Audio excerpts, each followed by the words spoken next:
ఏ రోజైనా భవిష్యత్తులో పవన్ కళ్యాణ్ అసలు ముఖ్యమంత్రి అయ్యే పరిస్థితి లేదు. అది తెలిసినాక కూడా ఎందుకు మరి పవన్ కళ్యాణ్ గారు తన యొక్క ఇమేజ్ని కాపుకే లిమిట్ చేస్తున్నారు అన్నది. ఆ దక్షిణ కోస్తా 4 జిల్లాల్లో మెట్ట ప్రాంతంలో తిరుగుబాటు దూరం ఉంది. డెల్టా ప్రాంతంలో పోతమనే హ్యాండ్ మొత్తం బీసీలను వెనకేసుకొని వచ్చారు కాబట్టి బీసీ సామాజిక వర్గం వాళ్ళతో తిప్పుకోగలిగారు కాబట్టి వాళ్ళు అధికారంలోకి రాగలిగారు. బట్ ఇవాళ పవన్ కళ్యాణ్ గారికి ఎక్కడ కూడా బీసీతో కనెక్టివిటీ లేదు. కోడికత్తి అనేటువంటిది బ్రహ్మాండ పెద్ద డ్రామా అని తెలుసు అందరికీ. అలాగే బాబాయ్ మర్డర్ కేసు ఎవరు చేశారో అయ్యాలి కూడా తెలుసు.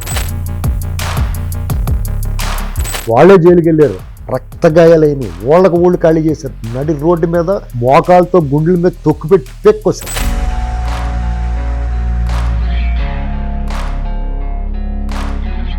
నమస్తే ఫ్రెండ్స్, నేను మీ ఎర్రబెల్లి రజనీకాంత్, పొలిటికల్ అనలిస్ట్. నేటి భారతం ప్రోగ్రామ్కి స్వాగతం. మరి మీరు అన్నట్టు ఇప్పుడు కాపు సామాజిక వర్గంలో ఒక బలమైన అటువంటి కోరిక ఏంటంటే, మా సామాజిక వర్గం నుంచి గత 70 సంవత్సరాలలో ఎవరు కూడా ముఖ్యమంత్రి కాలేదు. అటు ఉమ్మడి ఆంధ్రప్రదేశ్ ఉన్నప్పుడైనా ఇప్పుడున్న ఆంధ్రప్రదేశ్లో కానీ కాలేదు. కాబట్టి మేము ఇవాళ 25% ఓట్ బ్యాంక్ ఉంది మాకు ఈ ఆంధ్రప్రదేశ్లో.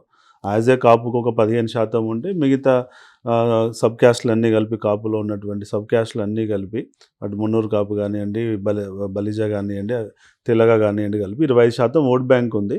మాకు ఒక సీఎం కావాలి అనేది కోరిక వాళ్ళు బలంగా ఉంది. మరి 25%కే పరిమితమయ్యి పవన్ కళ్యాణ్ గారిని రిస్ట్రిక్ట్ చేస్తే కాపు సామాజిక వర్గం ఇవాళ సీఎం కావాలన్నా, అధికారంలోకి రావాలన్నా ఒక 45% నుంచి 50% ఓటు బ్యాంకు కావాల్సి ఉంటుంది. మరి మిగతా 25%, ఎందుకంటే ఉన్న 25% కాపు మొత్తం ఈయనకే పడదు. అందులో కూడా ఫ్రాక్షన్స్ ఉంటాయి. అటు వైసీపీ నుంచి కాపు సామాజిక వర్గం నిలబడవచ్చు, ఇంకా అటు టీడీపీ నుంచి నిలబడవచ్చు. అసలుంటప్పుడు భవిష్యత్తులో వీళ్ళు ముఖ్యమంత్రి కావాలి అనుకున్నప్పుడు, 45% ఓటు బ్యాంక్ రావాలనుకున్నప్పుడు ఈ కాపు ఈక్వేషన్ తోటి ఏ రోజైనా భవిష్యత్తులో పవన్ కళ్యాణ్ అసలు ముఖ్యమంత్రి అయ్యే పరిస్థితి లేదు. అది తెలిసినాక కూడా ఎందుకు మరి పవన్ కళ్యాణ్ గారు తన యొక్క ఇమేజ్ని కాపుకే లిమిట్ చేస్తున్నారు అన్నది చెప్పాలి. ఇప్పుడు ఆయన అది తెలుసుకున్నాడు కాబట్టి ఆ కులానికి పరిమితం అవ్వకుండా వ్యవహరిస్తున్నాడు. చాలా అనునయంగా సముదాయిస్తున్నాడు ఆయన. మీకు ఇక్కడ ఏ ఒక్క కులం కూడా కులం బేస్గా మాకు రావాలంటే రాదండి. ఆంధ్రప్రదేశ్లో ఎప్పటికీ కాలేరు. ఎందుకంటే మీరు అందరి వాడిగా ప్రూవ్ చేసుకోవాలి. అవును, ఎందుకంటే టీడీపీ చూస్తే 5% ఉన్న కమ్మాలు కూడా ఇవాళ మొత్తం బీసీలను వెనకేసుకొని వచ్చారు కాబట్టి బీసీ సామాజిక వర్గం వాళ్ళతో తిప్పుకోగలిగారు కాబట్టి వాళ్ళు అధికారంలోకి రాగలిగారు. బట్ ఇవాళ పవన్ కళ్యాణ్ గారికి ఎక్కడ కూడా బీసీతో కనెక్టివిటీ లేదు. అంటే అది ఆయన పొరపాటు కాదండి. అంటే మొదటి నుంచి ఐడియాలజీ బ్యాడ్ వచ్చింది. అంటే మీరు చెప్పినట్టుగా 25%, 23% రాంగ్ అంటే ఆ లెక్కలో అసలు అంత పర్సంటేజ్ లేరు. ఓకే, కోస్తా కాపులు వేరు, అంటే కృష్ణ ఈస్ట్ వెస్ట్ కాపులు మెట్ట ప్రాంతం, మళ్ళీ అందులో మెట్ట ప్రాంతం వేరు, డెల్టా వేరు. అంటే టోటల్ ప్రజల ఆలోచన విధానం డిఫరెంట్గా ఉంటుంది. మెట్ట ప్రాంతంలో చాలా పౌరుషంగా ఉంటారు అందరూ కూడా. తిరుగుబాటుతనం ఉంటుంది, తిరుగుబాటు దూరం ఉంటుంది మెట్ట ప్రాంతంలో. కోస్తాలో ఆ దక్షిణ కోస్తా 4 జిల్లాల్లో మెట్ట ప్రాంతంలో తిరుగుబాటు దూరం ఉంటుంది. డెల్టా ప్రాంతంలో పోతమనే అనుకుంటారు.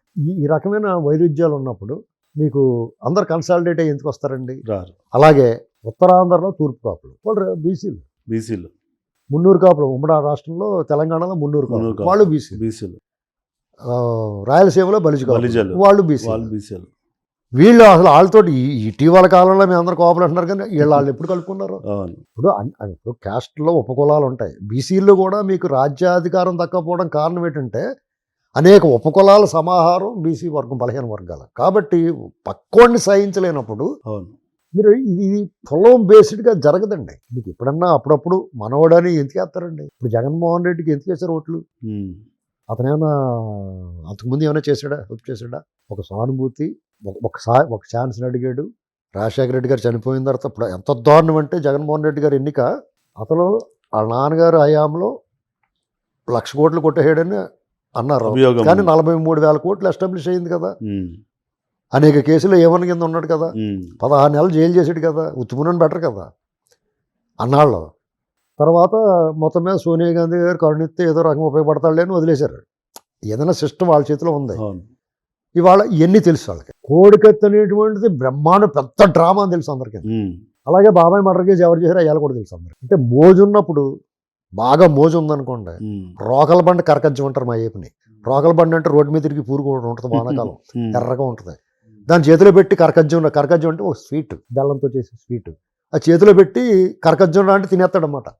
ఆ పురుగుని కూడా మోజు ఉంటే అలాగా అతను గెలిపించుకున్నారు. అతను ఏం చేశాడు, వచ్చిన వెంటనే వీళ్ళందరికీ దొరివేశాడు. ఇప్పుడు మళ్ళీ అందరి కళ్ళు తెరుచుకున్నాయి. ఈ ఎన్నిక మాత్రం ఎవరు ఎన్ని కులాలు మతాలు ప్రాంతాలు చిచ్చు రేపాలనుకున్నా పవన్ కళ్యాణ్ గారి మీద విశ్వ ప్రయత్నం చేస్తున్నారు ముద్ర వేయాలండి. అలాగే టీడీపీ మీద ఆల్రెడీ లాస్ట్ టైం వేసారు, వాడేశారు. అది ఈసారి పనిచేయట్లేదు అందుకు ఈయన మీద వేస్తున్నారు పవన్ కళ్యాణ్ గారి మీద. కాపులందరూ పవన్ కళ్యాణ్ గారి ఉంటే జగన్మోహన్ రెడ్డికి ఎందుకు వేస్తారండి ఓట్లు? పవన్ అన్నకి ప్రాణం ఇస్తాం, జగన్ అన్నకి ఓటేస్తా ఉన్నారు. అవునా కదా? కాబట్టి ఆయన కూడా అర్థమయ్యి టీడీపీ తోటి ఉంటే టీడీపీ ట్రెండ్ బాగుంది. జగన్మోహన్ రెడ్డికి వ్యతిరేకంగా టీడీపీయే పోరాటం చేసింది.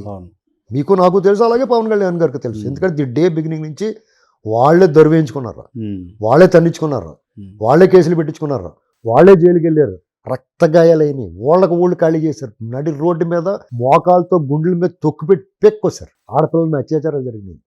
ఎవరైతే కావాలి రావాలనుకున్నారో దళిత సమాజాన్ని ఆయన చచ్చంత దారుణంగా ఉంచాడు. ఈ ఎన్నాటికి పోరాడింది టీడీపీ. లోకేష్ గారు, చంద్రబాబు గారు, ఆ పార్టీ నాయకులు ఎవరో ఒకరు అండగా ఉన్నారో వాళ్ళకి దగ్గరికి వెళ్ళారు. అనేక నిర్బంధాలకి, ఆటంకాలకి, అడ్డంకులకి, దుర్మార్గానికి, దోష్ట్యాలకి, గృహ నిర్బంధాలకి గురయ్యారు. పవన్ కళ్యాణ్ గారు ఏం చేశాడు? ఏమీ చేయలేదు కదా. ఆయన ఏం చేశాడు? పైగా 2019 ముందు బీజేపీని వ్యతిరేకించి వాజ్పేయి లొడ్లని ఇవన్నీ మాట్లాడి బీజేపీ ఏమి ఇచ్చిందని బీజేపీతో వెళ్ళిపడినా. ఇక్కడ పవన్ కళ్యాణ్ గారి క్యారెక్టర్ కొంచెం దెబ్బతిన్నా. ఎందుకంటే ఆయనకు ఒక సువర్ణ అవకాశం ఇచ్చింది. టీడీపీని తిరస్కరించారు ప్రజలు, కళ్ళ ముందు కనపడుతుంది. తను డెవలప్ చేసుకోవాల్సింది. ఓట్ బ్యాంక్ ఉన్నా కేంద్రంలో అధికారంలో బీజేపీ ఉంది. ఈయన నేనేమనుకున్నానంటే ఈయన బీజేపీలో చేరేడు కాబట్టి వీళ్ళిద్దరు కలిపి అధికారంలో రావడానికి బిల్డప్ చేస్తారు. జగన్మోహన్ రెడ్డి అలాగే తప్పుల మీద తప్పులు ఆయన చేయించేస్తారు. ఎమ్మెల్యేలో తోటరాముడు ఏం చేస్తాడంటే మటర్ చేయించి కూడా తిప్పుకుంటాడు కదా. అలాగే జగన్మోహన్ రెడ్డి చేత తప్పులు చేయించారు వాళ్ళు. లేకపోతే ఏం పోయగలమండి అతనికి? అతన్ని ప్రజలందరూ నువ్వు కావాలి రావాలి, నువ్వు మనమే ఉద్ధరిస్తావు, ఏడు మోగం చూసి ఓటేసావు అనుకున్నారు వాళ్ళే. అటు అతను రాజధాని పాడు చేయాల్సిన అవసరం అతనికి ఏమొచ్చిందండి? ఏం చెప్పొచ్చాడు? ఆయన ఏం చెప్పొచ్చాడు?